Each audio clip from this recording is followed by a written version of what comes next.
अभी आपने बताया कि एक कार्रवाई हुई है जिसमें मोसाद के एजेंट्स पकड़े गए हैं। क्या इस हवाले से मजीद कार्रवाइयां हो रही हैं? क्या आपके जराए बता रहे हैं?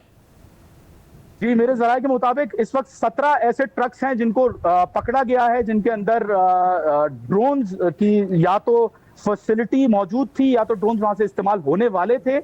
17 ऐसे वॉरंट्स को अनकंफर्म्ड रिपोर्ट्स हैं, बट ऐसा बताया गया है कि 17 ऐसे ट्रक्स हैं, ऐसी व्हीकल्स हैं जिनको पकड़ा गया है, और 3 ऐसे मुकामात हैं जहां पे छापे मार के बाकायदा ड्रोन्स को बरामद किया गया है। वहां पे डोमेस्टिकली ड्रोन प्रोड्यूस हो रहे थे, उनके अंदर मवाद फिट किया जा रहा था और इन अटैक्स के लिए यूज किया जा रहा था। इजराइल का predominant attack mode of method जो है वो डोमेस्टिकली प्रोड्यूस्ड कामाकाजी ड्रोन्स हैं जो ईरान में इस वक्त इस्तेमाल हो रहे हैं इन अटैक्स के लिए।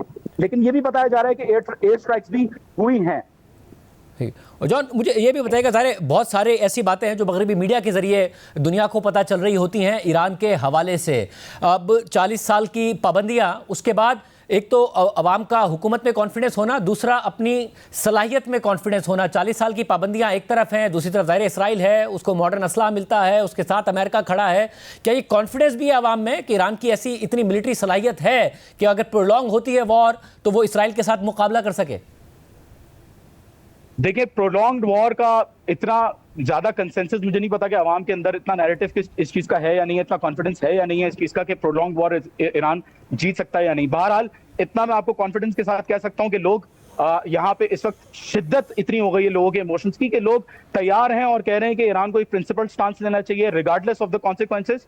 और जाहिर है एक ग्रुप ये भी कहता है कि नहीं, ऐसा नहीं होना चाहिए। लेकिन जितने लोगों से मैंने इस वक्त बात की है वो इसी चीज के सपोर्ट में है कि ईरान को एक फर्म प्रिंसिपल स्टांस लेना चाहिए। और सैंक्शंस के हवाले से लोग ज्यादा डिसअपॉइंटेड यूनाइटेड स्टेट्स और वेस्टर्न कंट्रीज से हैं कि उन्होंने यूनिलैटरली डील से विड्रॉ किया और सैंक्शंस जो है वो रीइंस्टेट किए, और सैंक्शंस का जो इफेक्ट है वो लोगों के ऊपर directly from the United states और फ्रॉम द वेस्टर्न कंट्रीज है।